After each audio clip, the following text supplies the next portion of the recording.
May bago na naman ang dub shop. Siyempre, hindi tayo magpapali. Kung lahat sila magtamaraw, tayo rin may tamaraw. Bang!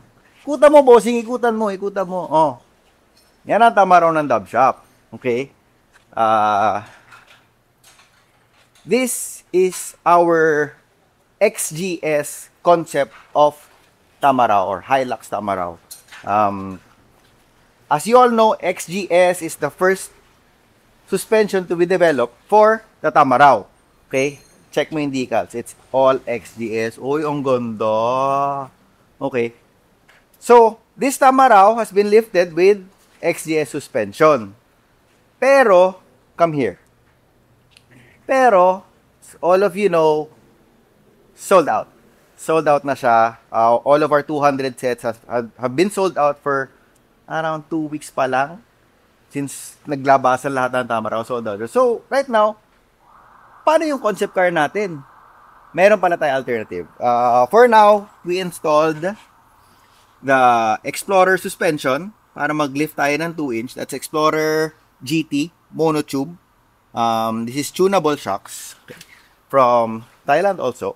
Okay? So, if we cannot afford the XGS suspension, kasi TJM yan medyo yan yung maayos natin suspension, we have an option to do a monotube, which is also good for the Tamaraw. Okay.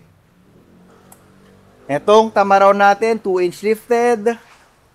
The wheels and tires, we also did. It's, check mo, TSR. It's TSR 17s with Sumax tires, all-terrain, di ba? Tinan mo yung tayo nung Tamaraw natin. It's not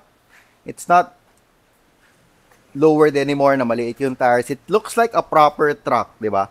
Yan yung concept natin dito, proper Tamaraw truck. Also, ano pa ba mga kulang ng Tamaraw natin na we modified? It's the horn. Pa-testing nga, bossing ng horn. Testing nga dyan ng horn. We put 1, 2, 4, 6 sets of, 3 sets of Musua horn. Yun, buong-buo na, hindi na pipipit. Okay? And, so,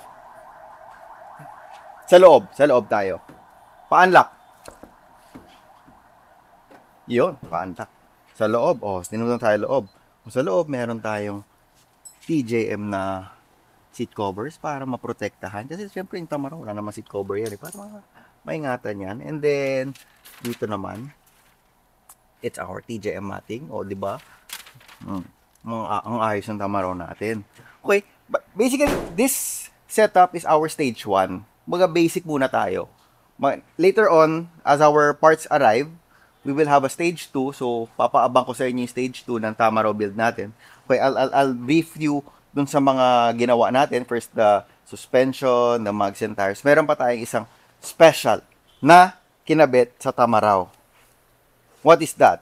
It's, boom!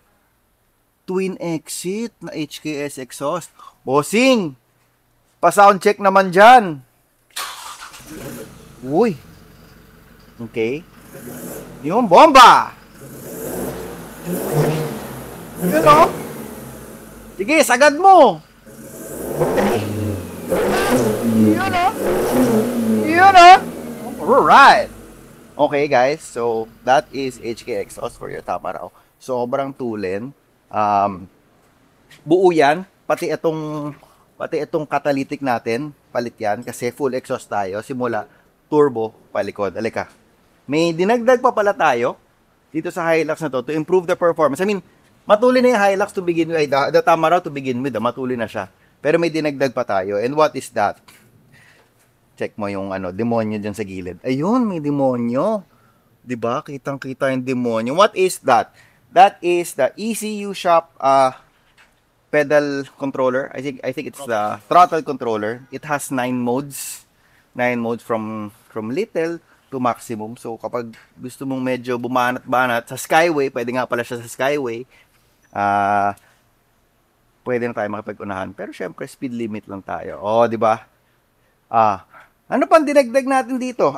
Syempre, for our daily use, we put a room box na 160 liters ata to. 160 liters.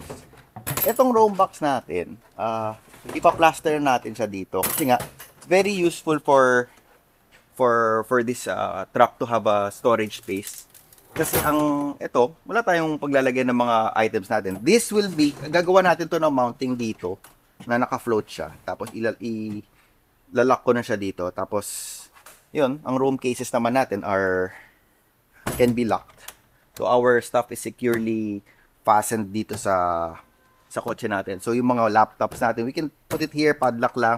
Room cases are very sturdy, di ba? Babraketan ko lang siya dito na fix na siya para dito na yung mga personal items natin na hindi kakasya sa loob. Kasi ang Hilux is just a two-seater. Kung magkatabi kayo dyan, wala na kayong space for the gamit. Okay. This is a short video of our stage 1 build. You can appreciate what we did to it. Gunmetal rims, TSR, Sumax, mga basic natin, busina and storage, seat covers. So we did the stage 1 basic of this car. Abangan nyo ang stage 2. It's going to be a surprise. Couple of weeks, ilalabas natin ang stage 2 build of this Hilux Tamarao. Isasagad pa natin, sir. Alright? Let me know your comments kung anong maiisip nyo dito sa build na to. Kung may kulang ba, may mali ba, ang pangit ba. Let us know. We accept suggestions like no other because we love you. See you.